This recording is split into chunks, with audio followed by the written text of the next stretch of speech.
Hermanos amados, soy el hermano José Guerrero. Bendiciones a usted y a toda su familia. Este es Marcí, la voz, MRC, la voz.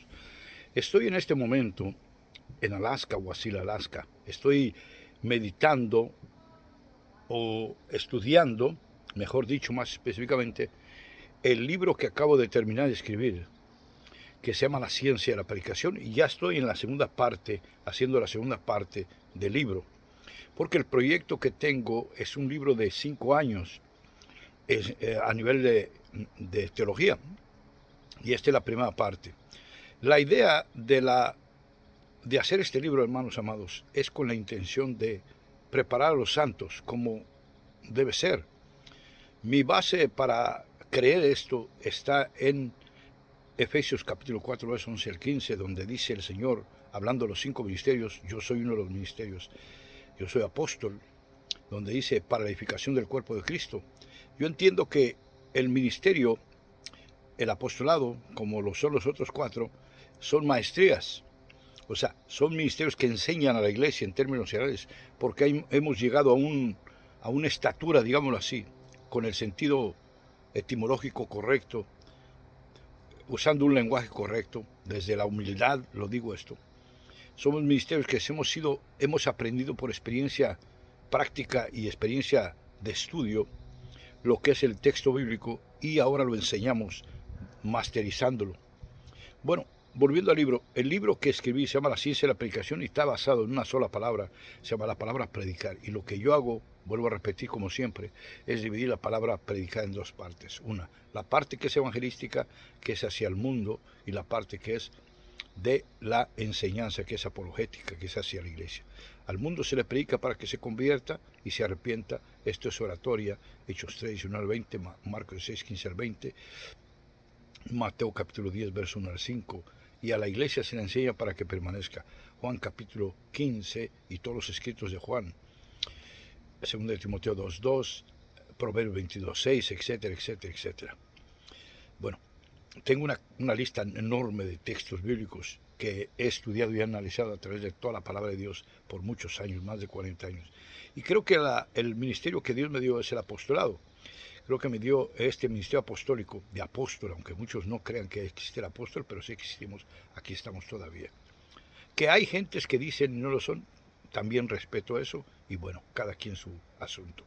Hay que cumplir el ministerio que Dios llamó. Mire, la cuestión es que en el libro trato de explicar la diferencia entre lo que es evangelizar y enseñar. En este libro La ciencia de la predicación está dedicado específicamente para esto. Y me tomo todo este tiempo para explicarlo, hermano, porque la parte de la enseñanza es la repetición.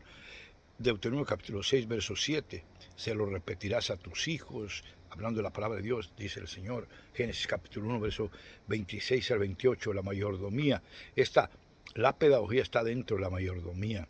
Y es una responsabilidad de todo aquel que ha creído y de todo aquel que ha aprendido a predicar a Cristo. Bueno, ahorita estoy en la revisión de este libro que se llama La ciencia de la predicación. Se lo voy a mostrar. Aquí está, La ciencia de la predicación. Y estoy haciendo la segunda parte del libro. Y lo que estoy haciendo es aumentar la primera parte, porque la primera parte es básica, la segunda parte es un poco más, digamos, más elaborada y tiene preguntas más importantes. Por ejemplo, de las preguntas más importantes que aparecen en la existencia humana, por ejemplo, quiénes somos, de dónde venimos y a dónde vamos, que son las preguntas interrogantes de la ciencia, ¿no? Pero que la iglesia y la palabra de Dios tienen la respuesta. La filosofía e ideología no encuentra la respuesta porque no quieren encontrar la respuesta. Todos los grandes científicos del mundo, los más grandes científicos del mundo como Isaac Newton, todos reconocieron a Dios. La filosofía de hoy tiene un problema de sordera y espiritualidad, como lo tiene también la iglesia apóstata hoy en día, y la iglesia de Apocalipsis 1, 1 al 3, la iglesia tibia. Pero bueno, hermanos, la idea de enseñar es importante por una razón sencilla, porque para que la iglesia pueda permanecer en la fe necesita ser enseñada. Por eso Dios, que es tan sabio, estableció lo que nosotros llamamos como instituto bíblico, o le llamamos escuelas bíblicas pedagógicas o pedagogía bíblica. Dios desde el principio, Génesis capítulo 1, verso 26 al 28, desde el principio estableció Dios.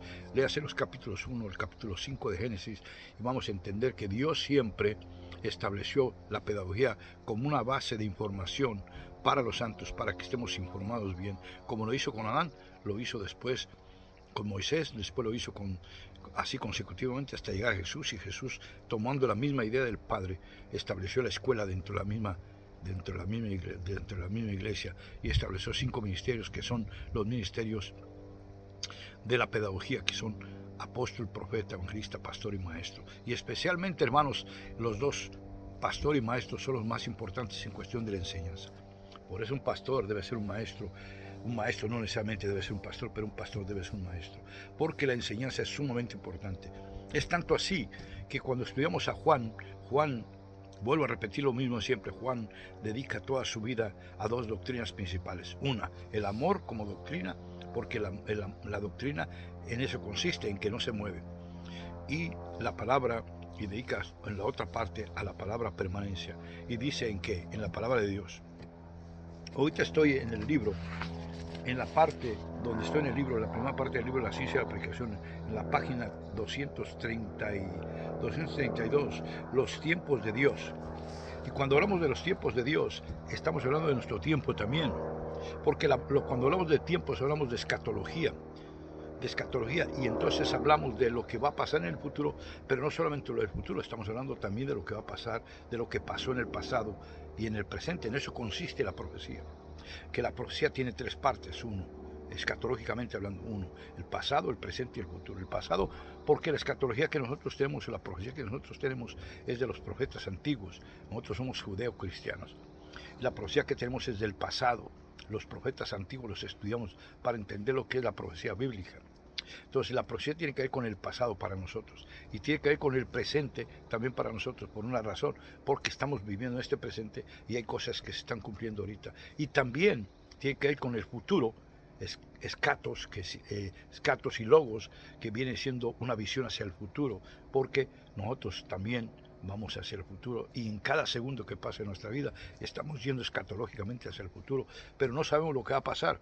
Aquí en el libro La ciencia de la predicación, en la página 232, los tiempos de Dios, dedico 3 temas, 3 puntos a la misma clase, pero en esta parte de la clase, los tiempos de Dios, hago referencia a 1 Crónicas 12:32, de los hijos de Isaacar, entendidos en los tiempos. Esto es sumamente importante, que debemos entender los tiempos para predicar el evangelio, hermanos amados. Para poder presentar el evangelio a las personas necesitamos conocer el punto donde estamos ahora. Ahora, para ser un verdadero cristiano necesitamos saber dónde estamos parados. Esto es escatología. Permítame agregar algo muy importante. La escatología no siempre se refiere al futuro. La escatología es una ciencia que se especializa en descubrir el significado de las figuras y el lenguaje. Las figuras quiere decir que, por ejemplo, si aparece una viña, ¿qué quiere decir esa viña? En la historia bíblica, si aparece un cuerno, ¿qué quiere decir? Si aparece un dragón, ¿qué quiere decir? La escatología se especializa en interpretar las figuras. Y lenguaje, ¿por qué? Porque hay lenguajes que son parabólicos, o sea, que quieren decir algo, pero no lo dicen de frente, sino que dan a entender. Jesús era experto en usar parafrases y usar este tipo de lenguaje. Jesús era experto. Jesús siempre estaba viendo a sus contornos, viendo el contorno y enseñando de acuerdo a lo que veía. ¿Por qué? Porque es pedagogía. Por eso a Jesús se le conoce en los evangelios como el gran maestro. Cuando encontramos, por ejemplo, encontramos en Juan capítulo 3 que viene este hombre, es muy interesante la historia con respecto a la pedagogía bíblica. Cuando aparece este hombre, Nicodemo, y le pregunta: venimos a ti, he venido a ti, porque sabemos que tú vienes de Dios. La manera que enseñas con autoridad, la manera, el respaldo de Dios en tu vida es tremendo. Nosotros creemos que sí vienes de Dios, pero fue Nicodemo, no fueron todos los demás. ¿Por qué? Cuestiones de religión, por cuestiones de política. Ya se acuerda usted la historia de los romanos. Los hebreos en ese tiempo estaban cautivos por los romanos, aunque ellos creían que no, pero sí estaban. Y también en cuestiones de religión, no tenían libertad de religión, no tenían libertad como la tenían anteriormente. Los tiempos de Dios, Primera de Crónicas 12:32. Entendidos en los tiempos, los hijos de Isaacar eran entendidos en los tiempos. Pero aquí estamos hablando de escatología. Escatos y logos. Escatos es una visión hacia el futuro, logos es el estudio de esa visión hacia el futuro. Bueno, cuando pasamos a los tiempos, yo dedico 3 temas. El otro tema, vuelvo a repetir, como es enseñanza, en la página 235, los tiempos de Dios, le llamo. Los tiempos de Dios. Los tiempos de Dios es la primera parte y la segunda vuelvo a repetir con el mismo tema, los tiempos de Dios, pero aquí hago un aumento de la información que quiero dar. Y uso la cita de 1 Crónicas 12:32, Salmo 102, verso 13, Isaías 43:19. Hipócritas, no saben distinguir los tiempos, Mateo 16:3. Esto dice, Señora, a los judíos, y no a los judíos, específicamente a los fariseos, ¿no? Y a estos 4 grupos que existían, que dominaban la religión y tenían el poder y la política en sus manos, ¿no?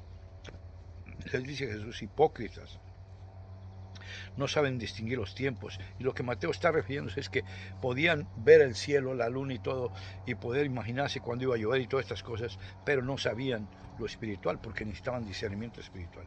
Y eso nos pasa a nosotros. Aquí en la página 235 del libro La ciencia y la predicación, los tiempos de Dios, en la segunda parte de los tiempos de Dios, escribo algo aquí, mire, y él dice, perdón, escribo un poquito más acerca de lo que dice la palabra. Dice, y por la mañana dicen, hoy habrá tempestad, porque el cielo está rojizo. Y así consecutivamente. Entonces el Señor los reprende y les dice, están mal, no saben distinguir las cosas espirituales, las carnales tampoco. Y si no saben distinguir ni las carnales, mucho menos las espirituales. Y Primera Crónicas, repitiendo otra vez aquí en la misma página 235 del libro La ciencia de la predicación, escribo esto, Primera Crónicas 12:32, de los hijos de Isaacar, 200 principales, entendidos en los tiempos, que sabían lo que Israel debía hacer, cuyo dicho seguían todos sus hermanos. Y estos hermanos, estos fueron los que pusieron, en parte, los que pusieron a David en el poder. Y David dependía mucho de estas personas, porque sabían, que entendía lo que es profecía. By the way, y ya voy a terminar con esto para hablar de este tema que estoy haciendo con la importancia de enseñar. Quiero decir una cosa, la palabra profecía es importante. La profecía, hermanos amados, es la Biblia misma. Es la profecía más segura. Sí es cierto que existen los profetas todavía, pero los profetas están basados en la misma palabra de Dios. El verdadero profeta profetiza primeramente de lo que está en la palabra de Dios, y de ahí se inspira para tener base bíblica para poder hablar de Dios. Entonces la profecía tiene diferentes aplicaciones o diferentes formas de manifestarse. Una de ellas, la profecía, se le conoce como escatología general o profecía general. Esto quiere decir que alguien profetiza de la palabra de Dios en términos generales, específicamente a una persona, y luego, pero basado en la palabra de Dios. Y luego la palabra de Dios es escrita en otro tipo de profecía también, que se llama escatología apocalíptica o profecía apocalíptica. ¿Por qué? Porque es más dramática. En la profecía en general, el lenguaje romántico es como el español, como los idiomas románticos que nosotros, de los castellanos, el castellano y todos estos idiomas de España, que se conoce como idiomas románticos, pues son más suaves en la explicación y son más claros. Pero luego existe la escatología apocalíptica, como el caso de Daniel, Ezequiel y los grandes, los que se conocen como los profetas mayores, y luego Juan específicamente, cuando se habla de Juan, Apocalipsis. ¿Por qué? Porque Juan tiene un lenguaje muy específico en su escritura. Entonces a Juan se le dice que tiene una escatología apocalíptica, o sea, dramática. Pero también Ezequiel y Daniel. Bueno, la escatología es esta ciencia que se especializa en interpretar las figuras y lenguaje. Por eso es tan importante aprender lo que es la Biblia. Hermanos amados, vuelvo a decir, acabo de terminar este libro que se llama La ciencia de la predicación. Aquí está. Se lo voy a mostrar para que lo vean. La ciencia de la predicación ya está listo para que usted lo pida. Ahora la primera parte, ya después vendrá la segunda parte, pero por lo menos la primera parte. Este libro tiene 571 páginas y ya las puede pedir usted para que se las mandemos en el país que sea. Yo estoy pidiendo una donación de $100. porque es un libro que se dedica a enseñar y toma mucho tiempo para escribirlo. Me tomó a mí por lo menos 3 años escribirlo, pero ya tenía más de 30 años pensando en el libro, de cómo hacerlo, porque como misionero viajo por todas partes y veo la necesidad de una iglesia que necesita conocer, porque hay mucha secta, mucho sectarismo, mucha mentira, como dice 1 Timoteo 4, 1 al 5, hay mucha apostasía, y como dice Apocalipsis capítulo 1, capítulo 3, habla de la iglesia tibia. Y como dice Oseas 4:6 o el libro de Oseas, mi pueblo fue destruido porque le faltó conocimiento, pero porque menospreciaron el conocimiento. Y específicamente porque la Biblia nos enseña que a la iglesia se le debe enseñar. Por lo tanto, este libro está basado para enseñar. Le va a tomar a usted 1 año a 2 años estudiarlo. Si es muy bueno, muy rápido para estudiar, en un año lo termina. Y la idea no es, porque no es un libro de lectura, es un libro de estudio. Entonces, ¿qué es lo que pasa? Que cuando usted va leyéndolo, aunque tengo testimonios, va a tener que hacer ciertos ejercicios prácticos. Eso se llama didáctica general y didáctica práctica. O sea, la fe que se conoce por la palabra de Dios, como dice la Biblia, pero el practicar la palabra. Entonces el libro te ayuda a practicar la palabra de Dios. Bueno, hermanos, el Señor me los bendiga. Soy el hermano José Guerrero. Bendiciones a usted y a toda su familia. Esta es una clase que estoy dando que se llama Cómo enseñar.